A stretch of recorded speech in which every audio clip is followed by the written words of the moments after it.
Everyone, it's Libby from Meister Tarot. I'd like to acknowledge the Worimi First Nations people. It's Worimi, and welcome to you, your guides, my guides in the universal energies. Right, one of my lovely viewers has asked me to have a look at the Sphinx. Now, I'm assuming they mean the Sphinx in the under the Giza Plateau in Egypt. And I've got my notes down here, so if I'm glancing down, I do apologise because I don't research a lot, but I like to have a little bit of a look, so I do have a little bit of knowledge. So the Sphinx in Egypt mythology represents the solar deity Hore Makut. Now, I'm sure I've pronounced that wrong. I do apologize, but it is Horus of the horizon. So basically, it's the deity that faces east to welcome the dawning of the new day. The lion body, human head is to symbolize the connection between man and God.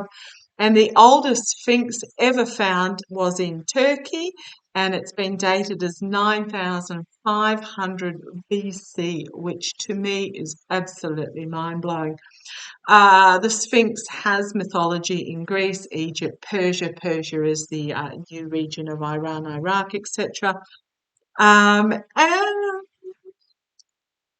so occasionally these sphinxes do also have wings on them. So that's the limit of what I actually wrote down. I do understand that the sphinx, the one we automatically think of, the one that's lost its nose, lost part of its face in Egypt, is the one that we automatically go to. I'm using my Light Seers Tarot, so that is the Sphinx that I'm actually going to read on. This is entertainment only. I was asked, well, what's under the Sphinx? Is there something else? What is its purpose there? Who the heck built the damn thing if you've seen the size of it? Holy crumbs. So let's see where the cards lead us today. Let's have a look. What is can you tell me? This is interesting. Splitting the deck, I poke a shuffle to start with. Splitting the deck to start with, I get the Mother Earth. It's the Empress card, but it's about the light of the moon. So when the moon is there, it's about a feminine energy shining the light on what is being brought to the surface. And it's shedding all these pearls of wisdom to surround the moon, surround the earth. And then we're also suspecting now there's something more to the Sphinx, and we'll find out very shortly because it is about this female figure has walked. It's the Ten of Swords, end of a cycle. But in the traditional decks, the swords are plunged in the back or plunged in the earth or whatever it is. No, no, no. In this deck, this is about having done the hard yards to reach the top of the ridge and then setting the truth free and stepping over into the new dawn is what I get from that particular deck. If you watched my reading yesterday on the spiritual chat, you'll understand I'm very big into the imagery. I know the traditional readings behind the cards, but to me, it's very much about the connection with my guides, where they're pointing me to in the imagery, and and what I get. Sorry, I'm pausing because I went to poker shuffle and I glanced at the two decks. This is about Eight of Swords. It's about self-restriction.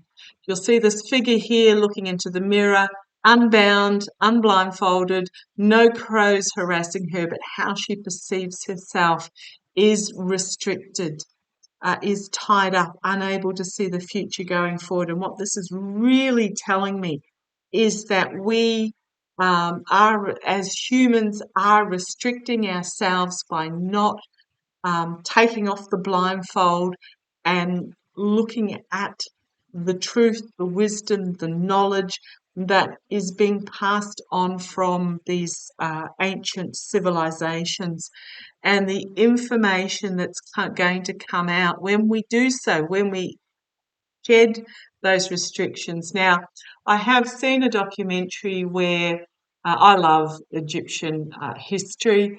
Haven't made it over there yet. I had a girlfriend back in the 70s, took a bus trip from England to Australia, just a whole heap of hippies on the bus, and they just drove the bus through places like Iran and Egypt and Pakistan with huge freedom and just explored, and I'm so envious.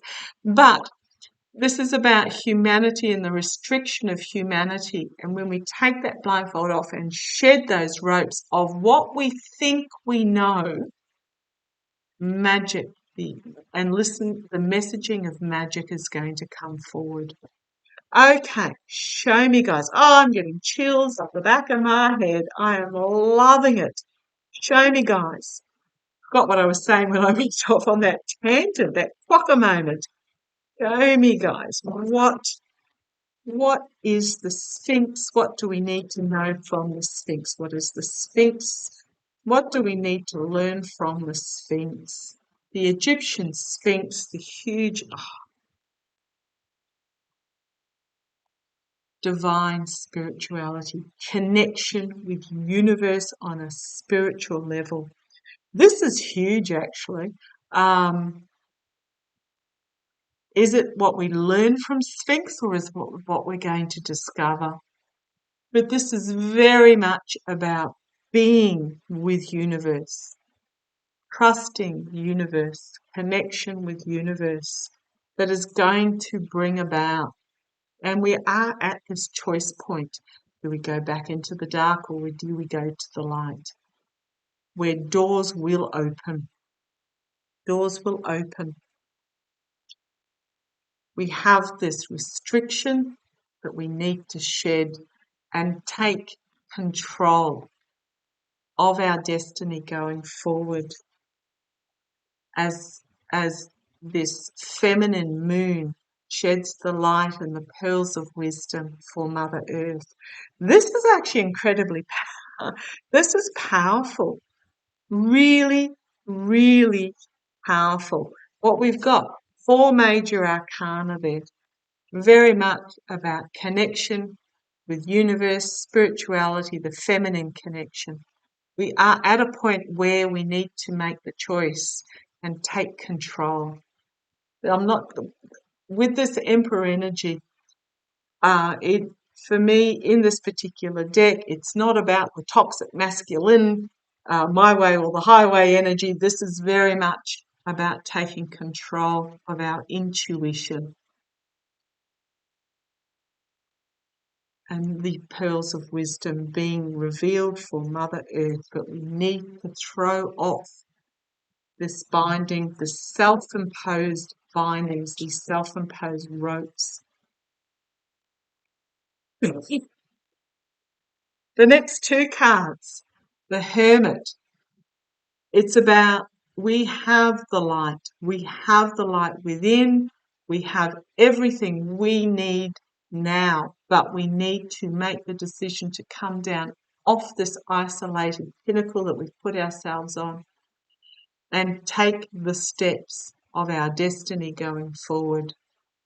Bring the emotions to the surface, bring whatever it is that we've been tamping down to the surface and expose to the light of the moon. So there's something here on an emotional level that has been pushed down and pushed under that needs to be brought to the surface so that it can shed light on whatever it is and impart these pearls of wisdom. Now, what I'm really getting in regards to that, because I'm going to go back to this card as well, is that what I was talking about, this prompted me to remember what I was talking about, is that I with this documentary I saw, there was the lead Egyptologist.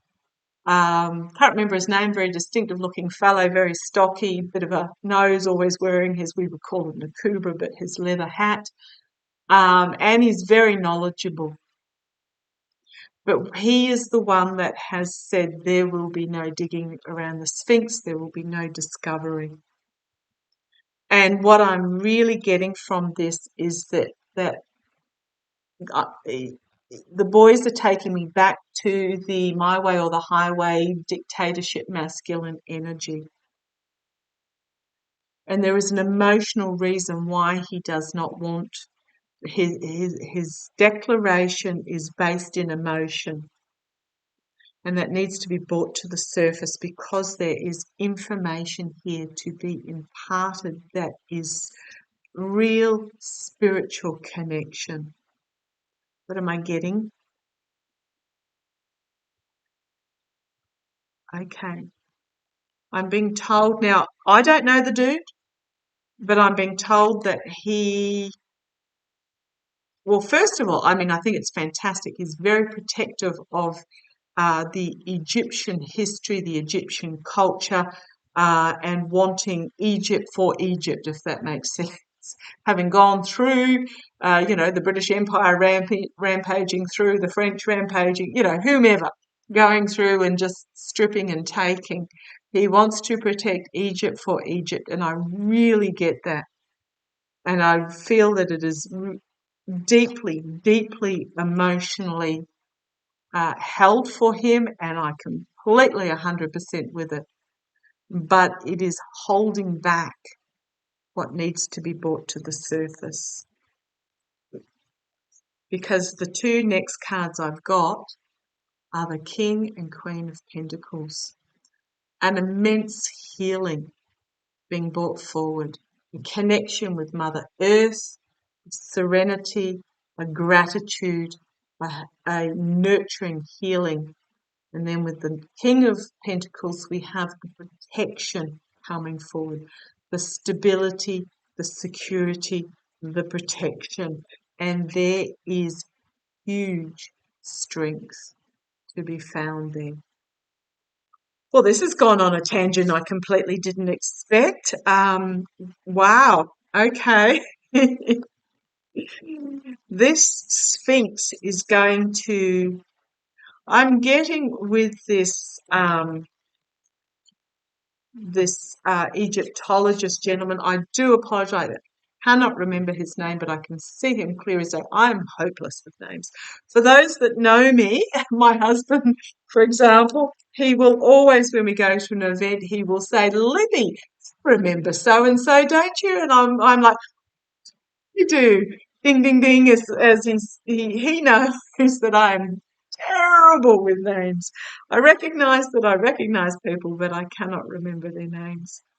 But I completely understand where he's coming from. But I also think there is some really important discovery here that he is holding back because of an emotional reaction.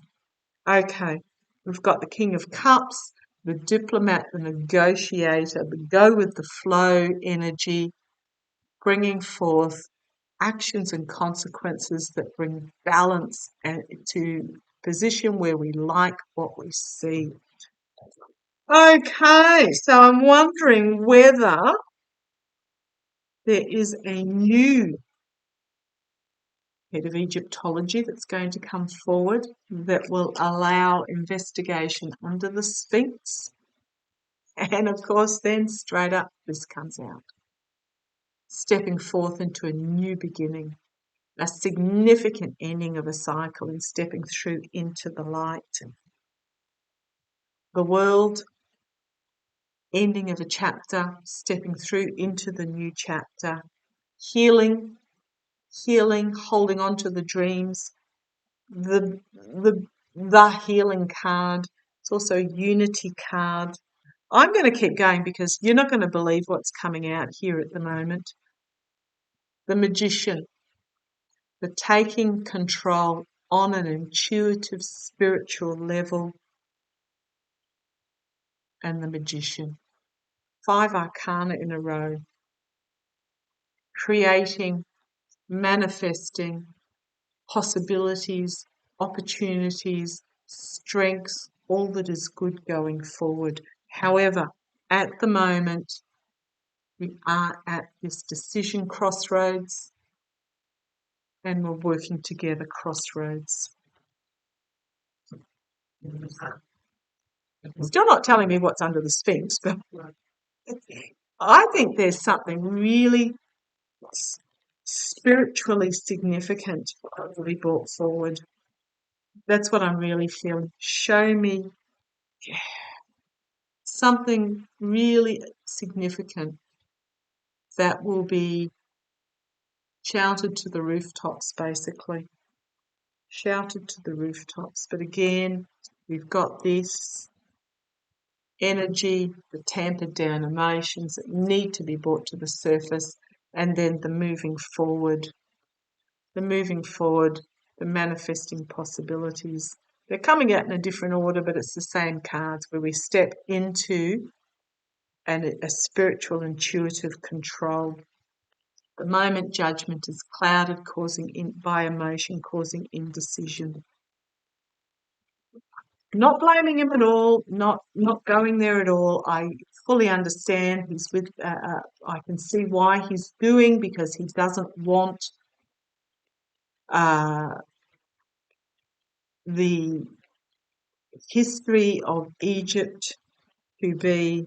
Yeah, he doesn't want the history of Egypt to be desecrated and abused and used for the wrong purposes. So therefore, he's literally shut up shop.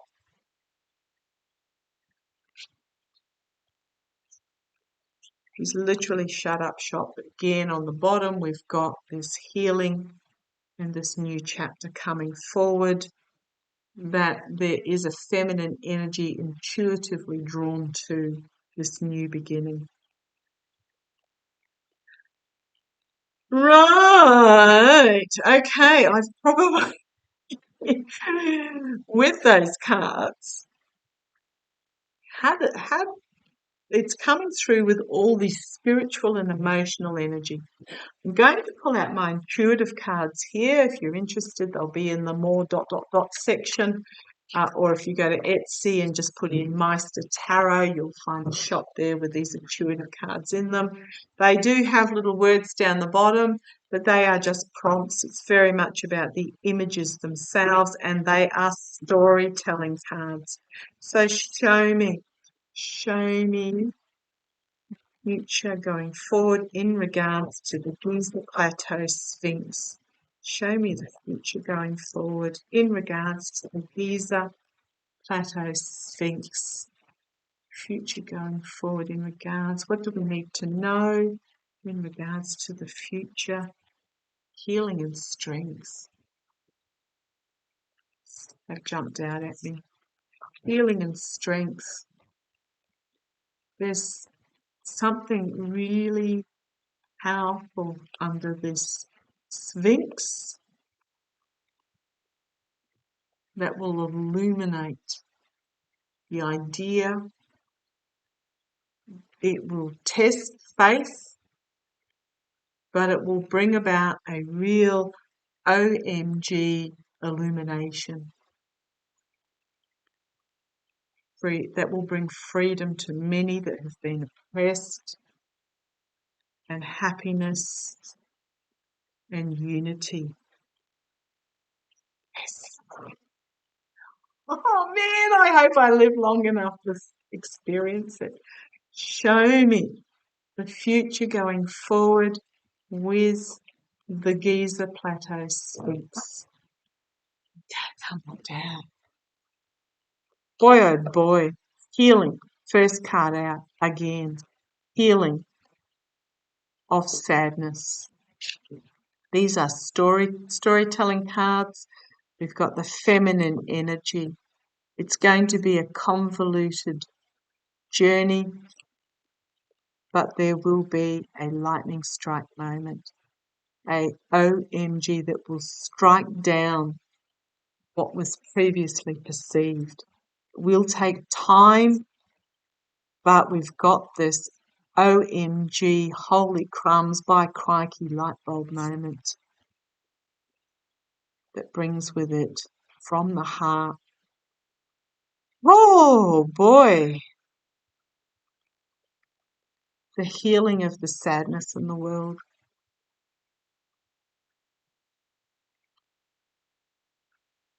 Wonder if there's going to be a new female lead of the Egyptian Antiquities Department. But it's not going to be a straightforward Humpty-Duty, here it is. It's going to be a convoluted path forward, but it's going to bring about a OMG moment that in time will bring forward this light bulb by crikey bought with love. It's huge, whatever this is. Huge for the country. It's going to be fearful for some. It is going to be just another drop in the ocean. Okay. I'm getting more than, actually, it's not going to be fear. It's going to be OMFG. Something to do with the oceans, combined with science and technology, that will negate restriction. This is huge. That's going to negate those that find themselves in oppressive positions and bring about transformation. We've got stop, bring about transformation. Transformation, stop, and then in. Thank you. They do tell me when I need to do a new line. They're going to stop poverty consciousness and poverty. There's something, something really big. Cowardness, freedom, with greed. Well, there's going to be something here that is going to stop the cowardness of poverty conscious, of those that are greedy and impose themselves on the freedom of others. It is going to flip and it's going to bring joy out into the future. It may even be out into space. There may even be something here that is indisputable proof of visitation. This is huge. The masculine energy. Now, when I'm talking about masculine energy, I'm not talking about men. I'm talking about obscene capitalism, aggressive behaviour is going to find itself at a crossroads. The key internationally going to be busy, is going, oh, thank you. Thank you. When I put down this card and I got bullseye as the next one, I'm really feeling this is international working together. There's a crossroads between the masculine and the feminine. Community, empathy, individual aggression, bullseye. Communication, strength, and peace for all. For families to be families however they are. And it's going to bring about an upward movement for the majority. Instead of the 0.5% or whatever, the upward movement of the majority.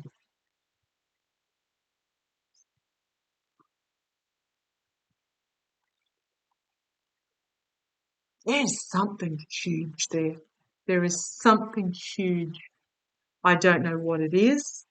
It's something that is going to really be a holy crumbs moment that is going to stop this cowardly greed and imposition on the freedom of others. that keeps them in poverty. I mean, you only have to think about, you've got the likes of, yes, I do buy the odd thing from Amazon, but the likes of Bezos with his multi billionaire status with his workers in poverty. Um, there's something that's going to bring about significant healing, peace on a global scale uh, under the Sphinx. Okay. I don't know where else to go with this. If you want me to continue on with this reading, just let me know in the comments. But boy, I hope I'm around long enough to see this come about, and I really think it's going to be something to do with science, technology, and visitation. Whew, right. Keep the questions coming. I hope that answered your question. No, I don't see there's another Sphinx under there, but there is something under there. And I don't want to finish this reading because I'm so excited, but I'm going to. So let me know if you want me to go further. Love to you all. Take care. Look after yourselves. Catch you later.